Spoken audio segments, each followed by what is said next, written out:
नमस्कार मित्रांनो, वेल्थ यज्ञ या चॅनलमध्ये तुमचं स्वागत आहे। आज आपण जर पाहिलं तर एचजीएक्स निफ्टी जी आहे ते आपल्याला 50 पॉईंट डाऊन ट्रेड होताना दिसत आहे।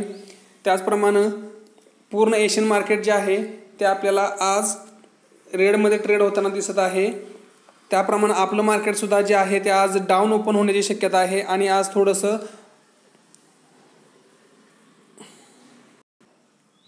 आपल्याला मार्केटमध्ये प्रॉफिट बुकिंग येण्याची शक्यता दिसत आहे इंडियन स्टॉक मार्केटमध्ये सुद्धा। आपण काल जर मार्केट पाहिलं तर काल मार्केटमध्ये आपल्याला थोडीशी पॉझिटिव्हिटी दिसलेली होती। काल निफ्टी जो आहे तो 44 पॉईंट्सनं वरती क्लोज झालेला आहे। सेन्सेक्स जो आहे तो 154 पॉईंट्सनं वरती क्लोज झालेला आहे आणि बँक निफ्टी जे आहे ते 141 पॉईंट्सनं वरती क्लोज झालेला आपल्याला दिसलेली आहे। कालचे टॉप गेनर जर पाहिले तर त्यामध्ये ONGC, लार्सन, सिप्ला, कोल इंडिया आणि IOC हे कालचे टॉप गेनर्स राहिलेले होते। कालचे टॉप लूजर जर पाहिले तर त्यामध्ये Eicher Motors, Hero MotoCorp, Mahindra and Mahindra, HDFC life आणि विप्रो हे कालचे टॉप लूजर्स आपल्याला दिसत आहेत। करन्सीचा जर विचार केला तर काल डॉलर जो आहे तो थोडासा वीक झालेला दिसत आहे आणि बाकीकडे GBP INR आणि युरो INR हे थोडेसे स्ट्रॉंग दिसत आहेत आपल्याला। कमोडिटीचं जर पाहिलं तर गोल्ड आणि सिल्वर काल परत त्यामध्ये थोडीशी विक्री झालेली दिसत आहे आपल्याला। गोल्ड जो आहे तो 48,926 रुपयाला आणि सिल्वर आहे तो सध्या 63,422 रुपयाला मिळत आहे।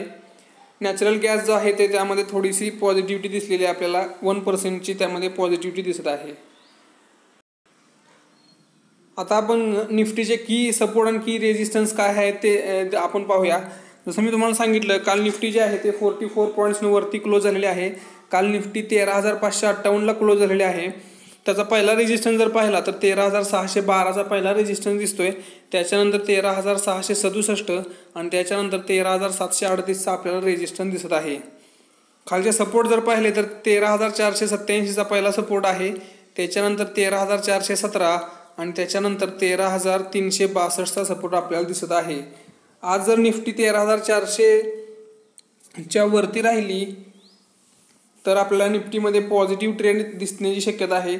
जर निफ्टी 13,600च्या वरती जर गेलेली आहे तर इथून परत आपल्याला अपवर्ड जर्नी जी आहे ती निफ्टीची होताना दिसत आहे। 13,600 जो आहे तो सध्या आपल्याला निफ्टीचा स्ट्रॉंग रेजिस्टन्स दिसत आहे। बँक निफ्टीचा जर विचार केला तर बँक निफ्टी काल परत 141 पॉईंटनं वरती क्लोज झालेली आहे। काल बँक निफ्टी जी आहे ती 30,745ला क्लोज झालेली आहे। बँक निफ्टीचे जर पहिला रेजिस्टन्स जर पाहिला तर 30,853चा पहिला रेजिस्टन्स दिसतोय, त्याच्यानंतर 30,960 आणि परत 31,074चा आपल्याला रेजिस्टन्स दिसत आहे। खालचे सपोर्ट जर पाहिले तर 30,631चा पहिला सपोर्ट आहे, त्याच्यानंतर 30,517 आणि त्याच्या खाली 30,400चा सपोर्ट आपल्याला दिसत आहे। तुम्ही जर बँक निफ्टी आणि निफ्टीमध्ये जर ट्रेड करत असाल तर तुम्ही या लेवल्स नोट डाऊन करून घेऊ शकता। FII आणि DIIचा जर विचार केला तर FIIनी काल परत बाईंग केलेली दिसत आहे आपल्याला। काल FIIनी 2264 करोडची बाईंग केलेली आहे आणि मंथ टिल डेट जर पाहिलं तर 29,192 करोडची बाईंग FIIनं केलेली आपल्याला दिसत आहे। DIIचा जर विचार केला तर DIIनी 1721 करोडची जी आहे ती सेलिंग केलेली दिसत आहे आणि मंथ टिल डेटचा विचार केला तर 20,346 करोडची सेलिंग केलेली आपल्याला दिसत आहे DIIनी। आता गुड न्यूजचा जर विचार केला तर न्यूयॉर्कमध्ये जे आहे ते COVID-19चं वॅक्सिनेशन चालू केलेलं आहे। हेल्थ वर्कर जे आहेत न्यूयॉर्कमध्ये, अमेरिकेमध्ये जे हेल्थ वर्कर आहेत त्यांना अमेरिकन गव्हर्नमेंटनी जे आहे ते वॅक्सिनेशन सुरू केलेलं आहे। दुसरी एक महत्त्वाची गुड न्यूज जर पाहिली तर बर्जर किंगचा जो IPO आहे तो 131% वरती त्याला ओपनिंग झालेला आहे आणि काल 138ला तो क्लोज झालेला आपल्याला दिसत आहे। आणि नोव्हेंबरचं जे रिटेल इन्फ्लेशन जे आहे ते ऑक्टोबरच्या तुलनेमध्ये थोडेसं कमी आलेलं आहे।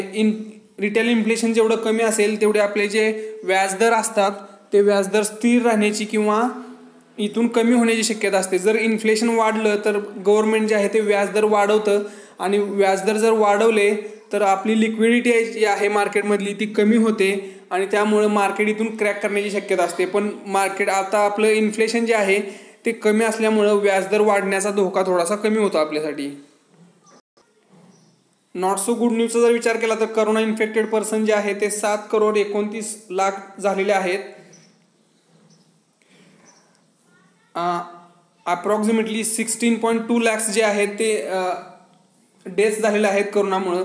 आणि इंडियाचा जर विचार केला तर जवळजवळ 99 लाख लोक जे आहेत ते करोना इन्फेक्टेड झालेले आहेत. आपल्या इथं डेथचा जर विचार केला तर 1,43,000 लोकांनी आपल्या इथं करोनामुळे जीव गमावलेला दिसत आहे. मित्रांनो, सध्या मार्केट जे आहे ते ओव्हरबॉट झोनमध्ये आहे, जसं मी तुम्हाला बऱ्याच दिवसापासून सांगतोय. त्यामुळे तुम्हाला आता लमसम तुम्ही इन्व्हेस्ट करू शकत नाही. तुम्हाला स्टॉक स्पेसिफिक राहण्याची गरज आहे आणि तुम्ही स्टॉक स्पेसिफिक राहूनच तुम्हाला ज्या स्टॉक्समध्ये तुम्हाला थोडीशी व्हॅल्यू दिसत असेल त्या स्टॉकमध्ये तुम्ही इन्व्हेस्ट करण्याची गरज आहे. ठीक आहे मित्रांनो, या व्हिडिओमध्ये एवढंच. जय हिंद, जय महाराष्ट्र.